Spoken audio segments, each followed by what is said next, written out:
Ricardo Sevilla, que ya saben, él es tremendo. Yo admiro también mucho a don Ricardo Sevilla porque se me hace uno de los periodistas que ese sí, este señor que ven ustedes en su pantalla, es un periodista de veras, de adebis, esos periodistas que sí hacen periodismo de investigación, no las jaladas que se inventaban y sacaban en Aristegui, que se robaban de aquí, de allá, no. Estamos ante Ricardo Sevilla, un periodista de raza. Yo, la verdad, considero que Ricardo Sevilla ha sido uno de los mejores periodistas de su generación, especialmente en la especialidad de periodismo de investigación. Good morning por la mañana, señor don Ricardo Sevilla. Muchísimas gracias por tus diferentes palabras, querido Jaime. Pues aquí estamos para presentar nuestro reportaje especial de los miércoles, pues con datos duros como nos gusta y como tú sabes perfectamente que es requisito sine qua non en el periodismo todo, pero que por alguna razón, terrible razón o sin razón, se ha dejado de practicar en los medios de comunicación, pues corporativos, en estas empresas de información, pero que nosotros somos unos anacrónicos y hoy queremos presentar. Fíjate, querido Jaime, que además de darme muchísimo gusto saludarte y felicitarte porque me gusta mucho tu conducción, pues hoy vamos a platicar de un tema que me parece la mar de relevante, porque a la sombra del tema de Genaro García Luna se han dejado de lado otros temas que me parecen de la mayor relevancia. En el caso de Banobras, por ejemplo, el presidente López Obrador ayer se refirió a este banco, ayer en Palacio Nacional, el primer mandatario celebró, de hecho, el 90 aniversario de la creación de este banco que está usted viendo en su pantalla, el Banco Nacional de Obras y Servicios Públicos, mucho mejor conocido por sus siglas Banobras. Durante su conferencia mañanera en el Salón de la Tesorería, el presidente calificó esta fecha como un hecho histórico y no se equivocó, porque Banobras, nos aseguró el presidente, ha sido una institución prioritaria para el desarrollo de México. Ahí mismo compareció el director de Banobras, Jorge Mendoza, que ha comparecido pocas veces, pero que ha realizado un trabajo, me parece, muy, muy diferente al de sus antecesores. Este hombre que ve en su pantalla aseguró que la institución que actualmente dirige ha sido clave en muchas de las obras más importantes del país, como la carretera México-Puebla, Ciudad Universitaria y la Torre, insignia de Tlatelolco. Frente al primer mandatario, Jorge Mendoza Sánchez, que es su nombre completo, agregó que actualmente Banobras sigue cumpliendo con esta misión y justo por ello ha destinado más de 230,000 millones de pesos para la construcción del Tren Maya, el Tren México-Toluca y el ramal del suburbano que va de Buenavista hasta el AIFA.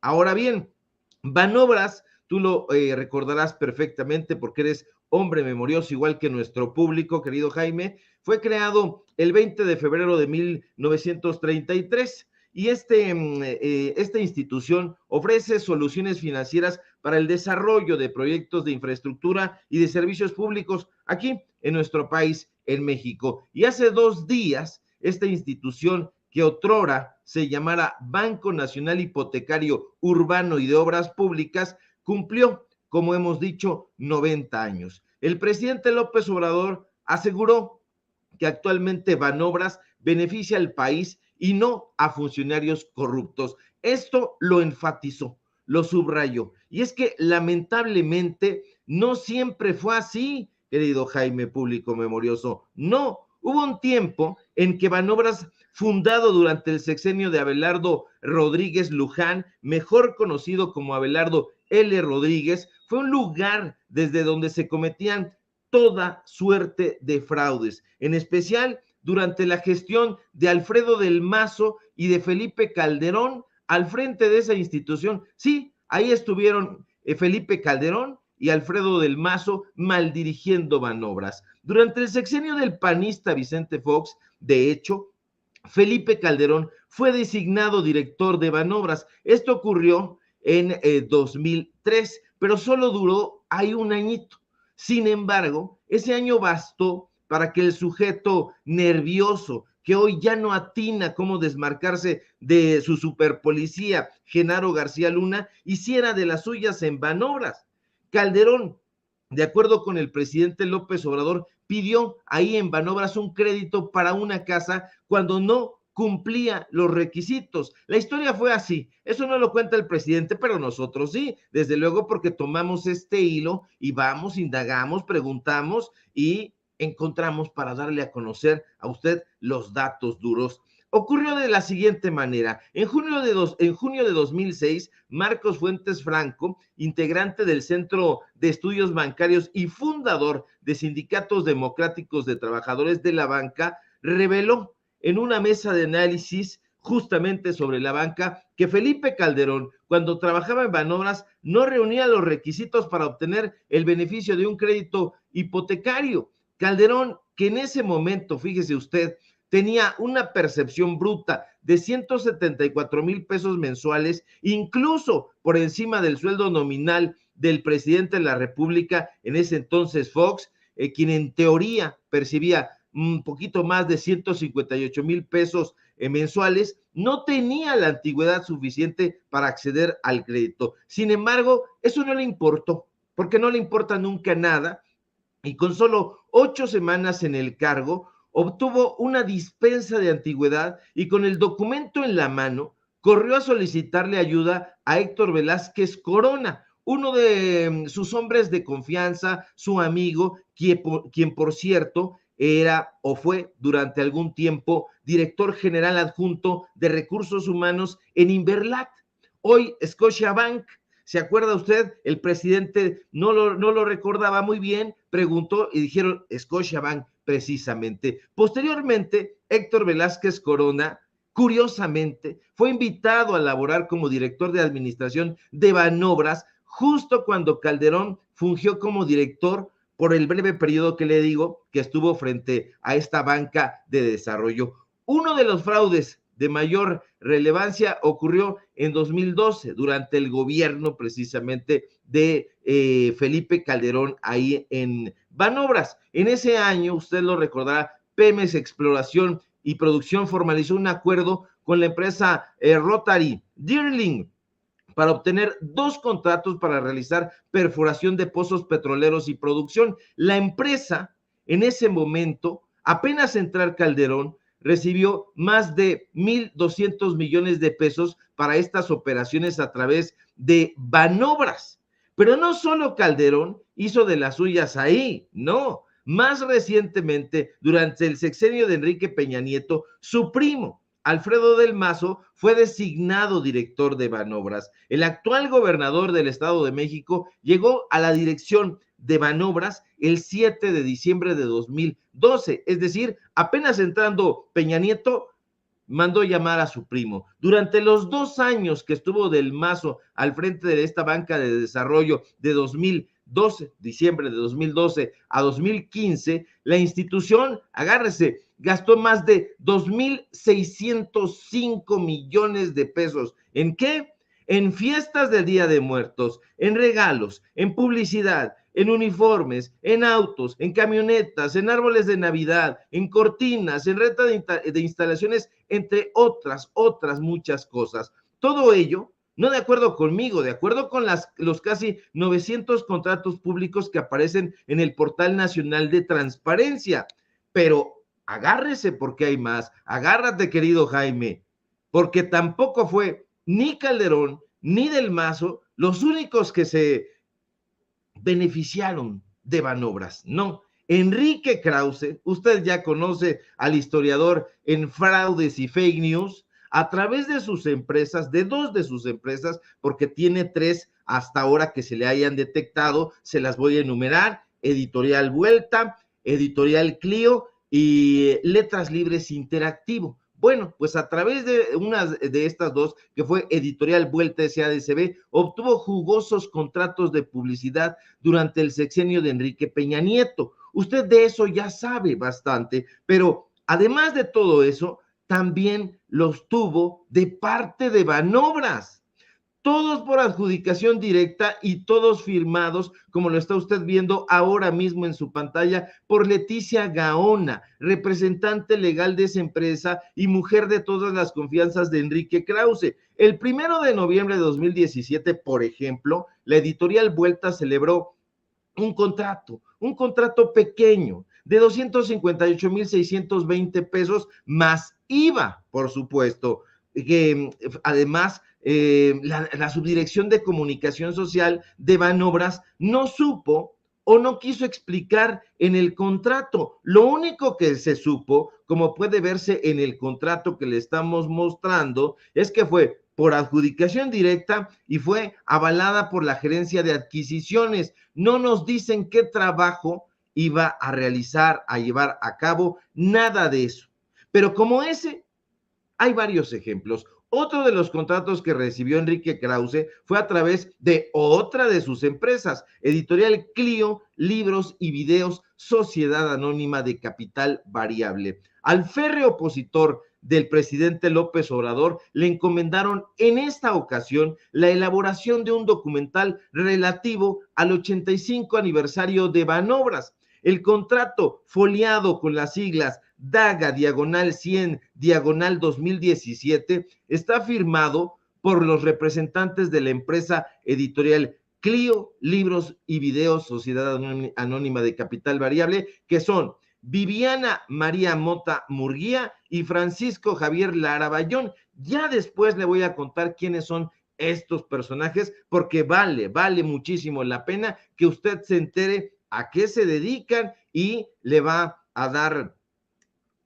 miedito, o no miedito, pero sí se le va a poner la piel chinita. Bueno, estos personajes que de hecho son colaboradores permanentes de Enrique Krause en sus documentales y personajes estratégicos en la confección de los trabajos que el supuesto historiador vende a diferentes gobiernos y empresas privadas, son quienes firmaron este contrato. Este es uno de esos contratos. Aquí usted lo tiene en roja, subrayado y toda la cosa para que no haya pierde. En esa ocasión, el pago a Krause fue muchísimo más jugoso. Editorial Clio, Libros y Videos recibió de parte de Banobras un pago por 1,800,000 pesos más 288,000 pesos de IVA, haciendo un total para que usted que entiende aritmética elemental, pues asciende a 2,088,000 pesos, tal como puede observarse en la factura a la que tuvimos acceso, porque no solamente le estamos mostrando el contrato, sino también la factura.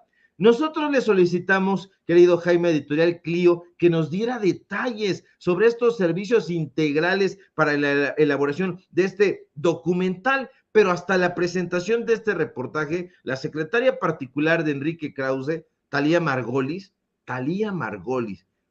suena el apellido, ya también le hemos platicado de Talía Margolis. Pues bueno, no ha respondido nuestro mensaje, no sabemos si no lo ha visto, no sabemos si ya no trabaje convenientemente con Krause o nos diga que ya no trabaja con él, pero lo cierto es que nadie nos ha respondido hasta la presentación de este reportaje. No deja de ser extraño, fíjese usted, que el contrato fuera firmado el 8 de septiembre de 2018, es decir, un año antes de que Banobras cumpliera los famosos 85 años. Quizá lo hicieron previendo que en 2018 ya no podrían celebrar esa clase de contactos, tal como en efecto ocurrió tras la contundente victoria del presidente López Obrador en julio de 2018. Una cosa es cierta, Jaime, público.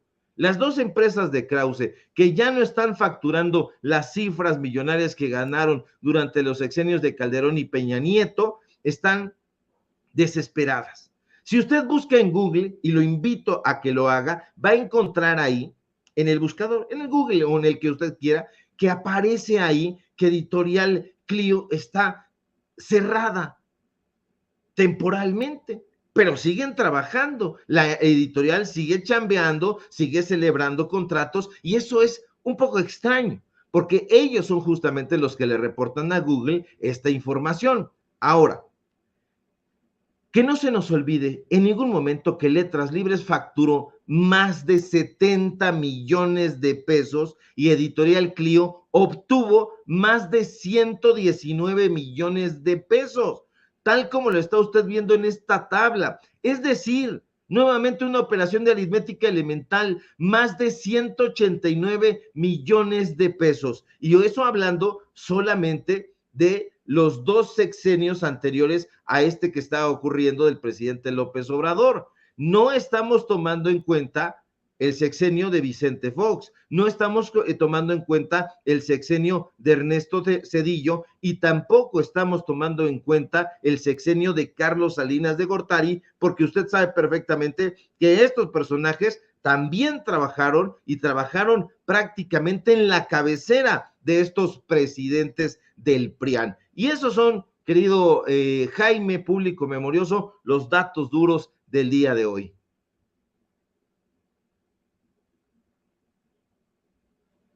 Te saludo con mucho gusto, Ricardo. Tienes el micrófono apagado, querido Jaime.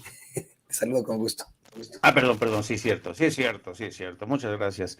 Miren, Toño, no pierde los reflejos, así con su voz sensual. Esta voz, por favor, Jaime, no tienes tu micrófono. Qué sensual te escuchas, Toño, de verdad. Pues así está la cosa, queridos amigos. Te quería pedir, Ricardo, ¿tienes tiempo para quedarte un ratito con nosotros? Claro que sí, querido Jaime, con gusto. Porque vamos a hablar, ¿te acuerdas que, bueno, por lo menos en mi generación, supongo que también en la tuya, había la clase en periodismo de análisis de contenido, ¿no? Nos enseñaron a hacer análisis de contenido y por eso quiero que te quedes conmigo para hacer un breve análisis de contenido de la carta respuesta de Felipe Calderón tras conocerse el veredicto de contra Genaro García Luna. A ver, don Dave, si nos puede poner en imagen, por favor, la carta que envía, esa está en inglés, no sé si podrías poner la que está en español. A ver, déjenme ver. Sí. Écolecua. Dice, fíjese bien, querido, escucha Ricardo, A la opinión pública, mexicanas y mexicanos, se ha dictado el veredicto en el caso del ingeniero García Luna. Al respecto, me permito manifestar lo siguiente. Soy un hombre de leyes y respeto las resoluciones de los tribunales que actúan conforme a derecho.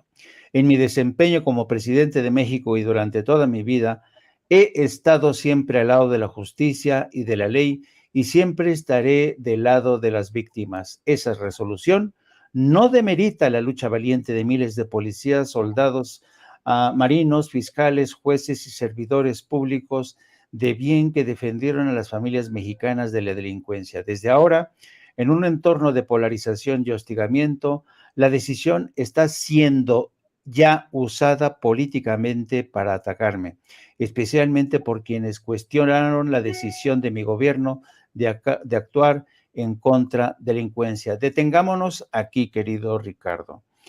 Como te podrás dar cuenta, hasta aquí, Felipe Calderón insiste en que él no se arrepiente de haber desatado una guerra cruenta que protagonizaron las Fuerzas Armadas de México bajo sus órdenes, bajo su responsabilidad. Y dos, acusa que esta sentencia, que este veredicto, que no sentencia, que está siendo utilizada políticamente. Empecemos por ahí, ¿te parece? Me parece muy bien. Bueno, pues es verdadero, porque hay que recordar que falso da verdadero. Entonces, todo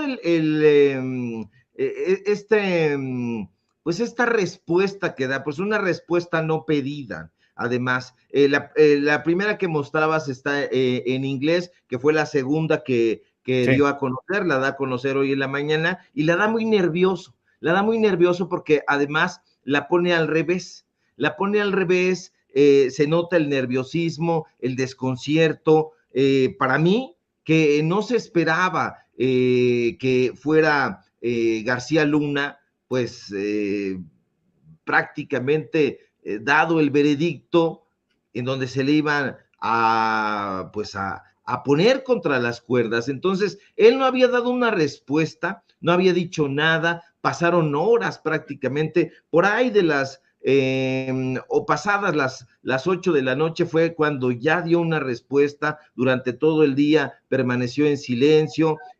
Nos imaginamos nosotros que estuvo comentando el caso con gente de su confianza, con asesores legales, con gente del PAN, quizá con varios de los mismos panistas que se ausentaron de la Cámara de Diputados. A mí me parece que hay nerviosismo de parte de Felipe Calderón, hay desconcierto, pero no solamente de parte de él, sino también de parte de toda esta gente que trató de lavarle la cara a Genaro García Luna. Hay todavía obstinados, desde luego. Está Carlos Marín, hoy sale con su columna Batea de Babas ahí en Milenio a insistir en que pues Genaro García Luna fue acusado de una manera pues en que no debía. Él está en pugna permanente contra todo, pero en especial con esto.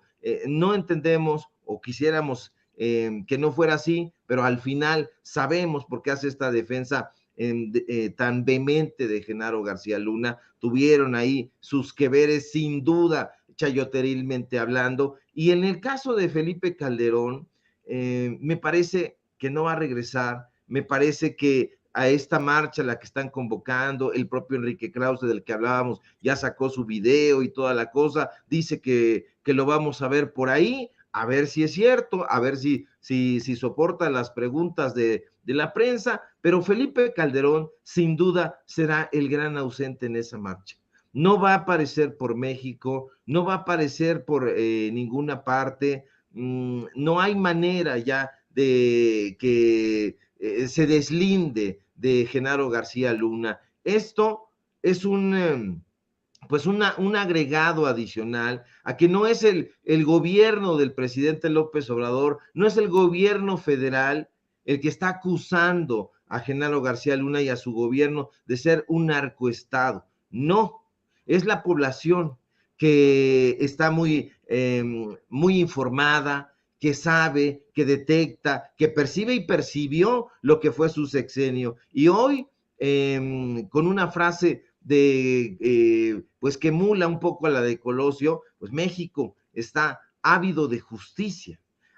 México está ávido de que estos personajes vayan a parar tras las rejas. Ya está Genaro García Luna tras las rejas, ya estamos esperando simple y sencillamente cuánto tiempo pasará en la cárcel. Hacemos votos dejando a un lado la neutralidad y la hipócrita objetividad que tanto cacarean los periodistas corporativos. Nosotros hacemos votos para que sea una cadena perpetua, que se quede ahí este criminal que apoyó al narcotráfico, específicamente al cártel de Sinaloa, y que causó mucho daño, mucho dolor a la población mexicana. Veo desconcierto en esta carta y la veo simple y sencillamente muy hueca, está trompicante, y si hacemos este análisis de contenido nos vamos a dar cuenta de que no son sino frases hechas, lugares comunes, eslóganes publicitarios, el fraseo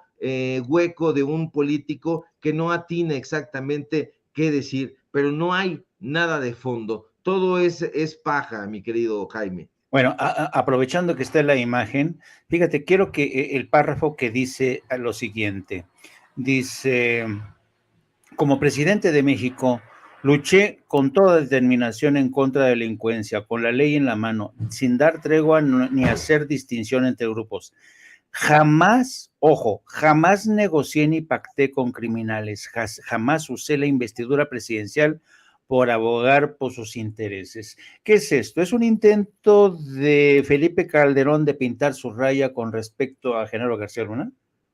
No, es una mentira roñosa. Ya no puede tomar distancia. Él era su jefe, finalmente él lo nombró. Y cuando tú nombras a alguien, o eres gente de toda tu confianza y sabe, y sobre todo en los mentideros políticos. Aquí que no se haga el loco, que no se haga el bobo, sabemos perfectamente cómo se cuecen las habas en el ámbito político y que todas estas cosas no se pueden tapar. O sea, ¿y te imaginas llegando a Genaro García Luna al restaurante Les Champs-Élysées en Reforma, y que con todo el desplegado que él llegaba y con el desplegado que sin duda llegó el rey Zambada, pues no se haya percatado nadie que le diera aviso a Felipe Calderón que ahí se estaba llevando a cabo una reunión entre estos personajes, que él no estuviera enterado. Se hace loco, es una mentira roñosa, por eso digo, y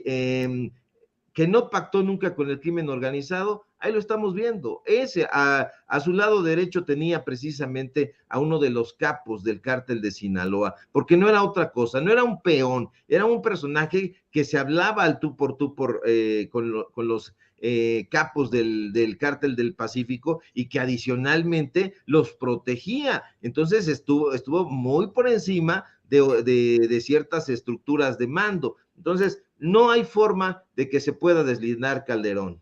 Exacto, coincido contigo, querido Ricardo. Ahora, fíjate bien, el audio, mejor dicho, que le voy a pedir a Don Dave que nos ponga acto seguido, es muy interesante, es fascinante por las últimas palabras de Felipe Calderón en esta entrevista con Carlos Loret de Mola. Escucha con atención, querido Ricardo. ¿Podemos esperar de Felipe Calderón una disculpa pública si termina siendo condenado en Estados Unidos García Luna? Vamos a ver, yo no quisiera especular, Carlos, y además a mí me parece muy importante, no solo el tema del principio de presunción de inocencia, lo que sí es cierto, y describo allí en el libro de Decisiones Difíciles, es que si es condenado por las cosas que se le acusa, por supuesto que yo lo considero una verdadera traición y una deslealtad, y ahí asumiré mi parte de responsabilidad de haberlo nombrado. ¿Cómo ves? Asumiré mi parte de responsabilidad por haberlo nombrado. Ya se olvidó de esa parte en esta carta en español y en inglés que envía a manera de respuesta. Ahora sí ya no hay ninguna responsabilidad política de Felipe Calderón. Ahora se está tratando de desmarcar como puede. ¿Cómo lo ves, querido Ricardo? Sí, son intentos, patadas de ahogado de intentar desmarcarse, no lo va a lograr, no lo va a conseguir. Este tipo de audios y otras memorias que hay audiovisuales, que hay documentales, la gente las tiene en mente y se va a encargar de recordárselos. Él puede, desde su cuenta de Twitter, inhibir las respuestas, porque eso es lo que ha hecho. Cuando le conviene, deja que la gente le responda, y cuando no le conviene, pues inhibe a través de Twitter las respuestas que le puedan dar. Sin embargo, no se puede tapar el sol con un dedo. Él sabe perfectamente que su responsabilidad fue desde el comienzo. Él sabía quién era Genaro García Luna y lo sabía desde el momento en que él decidió llamarlo a trabajar con él, sabía de los antecedentes que tenía desde que trabajó con su antecesor, con Vicente Fox, y aún así, aún con todo, decidió llamarlo. La responsabilidad la tiene que asumir, pero no la tiene que asumir haciendo una mea culpa y ya lavándose las manos, ¿no? Tiene que asumir la responsabilidad política, la responsabilidad social y la responsabilidad judicial, porque todo eso que se orquestó, esa guerra y esos contra el crimen organizado y esas muertes, esos daños colaterales, tienen que, no se arreglan con una disculpa, con un encogimiento de hombros. Él tiene que estar frente a un jurado también, tiene que estar frente a testigos que, pues de alguna manera, como lo han hecho en el caso de Genaro García Luna, personajes que hayan participado y que sin duda estarán dispuestos a hablar lo que saben de Felipe Calderón. Es un personaje corrupto hasta las heces, y Genaro García Luna era su subalterno. Así que imagínate el tamaño de su criminalidad. Así es, coincido. Y fíjate, además, es una disculpa, querido, o es una explicación no pedida, que él hace a la distancia, desde el confort desde el de confort que le da la distancia, ahí protegido, detrás de los pantalones de José María Aznar, de Mario Vargas Llosa, de esta organización conservadora, la Federación Internacional por la Libertad, se fue a esconder tras los pantalones de José María Aznar. Y desde ahí es muy fácil enviar cartas para tratar de explicarse, pero yo coincido contigo, Felipe Calderón tendría por lo menos que regresar porque nos debe muchísimas preguntas y respuestas, nos deben muchas respuestas. ¿Qué pasó cuando le informaron a Calderón que García Luna estaba implicado con el narco? ¿Por qué no hizo caso? En fin, son sin número, cómo es que se enriqueció él personalmente. Él ha dicho en alguna de sus intervenciones que él ha perdido ya toda su fortuna. Mentira cochina, a quien quiere engañar Calderón. Así es que yo coincido contigo, maestro Ricardo Sevilla. Te agradezco infinitamente, como siempre, excelente el trabajo de investigación. Te mando un abrazo. ¿Cómo te puede seguir la gente, querido Ricardo? Al contrario, querido Jaime, siempre es un placer y una dicha poder compartir los micrófonos contigo. Agradezco siempre muchísimo también tus diferentes palabras y tus cariños. Síganme, por favor, en Twitter, ahí me pueden encontrar, @SevillaCrítico. Y ahí vamos avanzando, necesitamos su fortaleza. Apóyenos, síganme también en Facebook, Ricardo Sevilla, así nada más. Síganme también en Los Datos Duros, este portal informativo. Síganme en el diario Basta, donde soy columnista. Síganme en Los Datos Duros. Hoy tenemos informativo en punto de las 8:30. Y por supuesto, aquí en La Familia Sin Censura, donde estamos participando al filo de las 11 de la mañana. Te mando un fuerte abrazo a ti, a Vicente, a Toño, a todo el público memorioso. Si todo marcha bien, ojalá que sí. Nos encontramos por aquí el día de mañana. De acuerdo. Muchas gracias, querido Ricardo, y nos vemos. Y ahí vemos ya.